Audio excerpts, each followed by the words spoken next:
Alright, what's going on guys? Today I'm going to be doing something a little bit different. I personally don't like making videos about news items and whatnot just because I feel like so many other people do it that what's the bother? But I was really surprised by this and I just wanted to talk about it because holy crap, what the heck just happened? Wizards of the Coast just announced every single set from 2020 and I'm kind of stoked on it. I don't know, it seems pretty cool. So first off, in Q1, we are going back to Theros. The set is called Theros Beyond Death. This will be the first set after Throne of Eldraine, and it will be released in winter 2020, which means, January, February-ish, probably. Yeah, we'll be returning to Theros, which is a Greek mythology themed set if you missed the original, and we will be going to Theros' underworld, which is pretty cool. A lot of people have been wondering where Elspeth is. Well, we know she's in the underworld, presumably, but we haven't seen her in a very long time, and it looks like we're going to be going to Theros' underworld,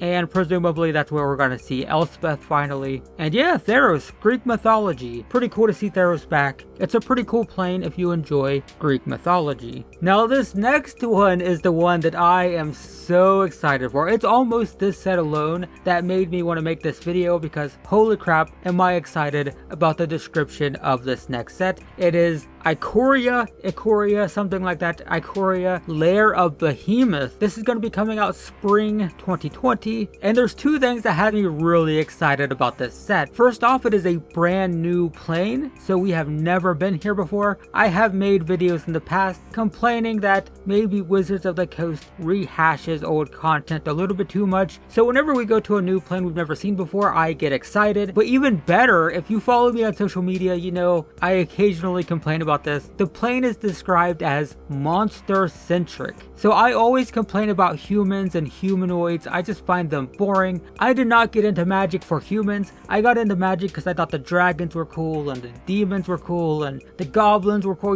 I got in for the monsters. The cool creatures are what made me interested in playing Magic. And I get that the storyline has to be tied to humans. So I get why, humans have to be the driving force behind, the stories and the game. But that's just not what excited me when I saw Magic the Gathering cards for the first time. It was the monsters, the creatures. So having a monster-centric plane that is a new plane that we've never seen before is basically the best thing ever for me. This has me so pumped. I am so excited for the set. I have no clue what it's about. I don't even care. It's new. We've never seen it. It's about monsters. I'm excited. And there's another cool thing. Apparently, you can make monsters. I don't know what that means, but Mark Rosewater was quoted saying, "It is one of the craziest mechanics we've made in quite a while." The only thing I can think of is the unstable cards, where you could combine creatures. But yeah, new plane, monster-centric. You can make monsters, and I'm excited for that personally. In summer 2020, we'll have a core set, of course, Core 2021, and this is described as being built around Teferi. Some people are groaning about that. Teferi is a very obnoxious planeswalker, but keep in mind,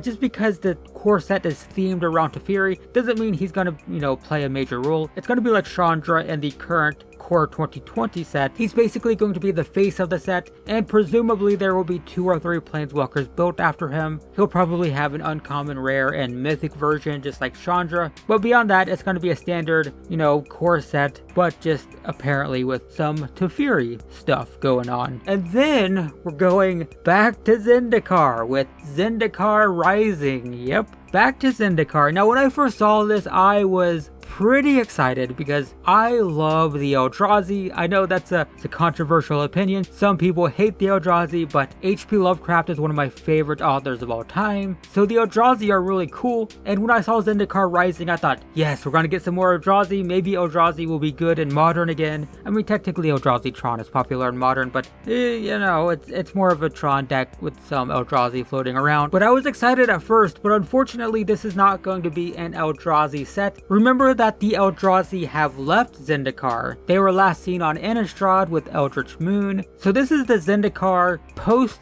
Eldrazi invasion. and it's going to be similar to the first two sets of Zendikar, which is going to be, you know, more adventure based, more Dungeons and Dragons-y. If you missed the first Zendikar set, there were like the level up creatures, and you know, the set's more of like a high fantasy, traditional fantasy set with, you know, the core and the elementals and, you know, stuff like that. So yeah, no Eldrazi. This is post Eldrazi invasion, more traditional Zendikar before the Eldrazi, you know, invaded the plane. So there you go. Those are the sets we're going to be visiting. Theros Beyond Death, which is the Greek mythology set, and we're going to be focusing on the underworld portion of it. Ikoria, Lair of Behemoth, and all new plane with a focus on monsters. Yes, please. Core 2021, that's going to be focused on Teferi, and then Zendikar Rising, back to Zendikar without the Eldrazi. So anyway, let me know in the comments which set you're most excited about. But yeah, that's all I have to say, guys. Thanks for watching, and I will see you in the next one.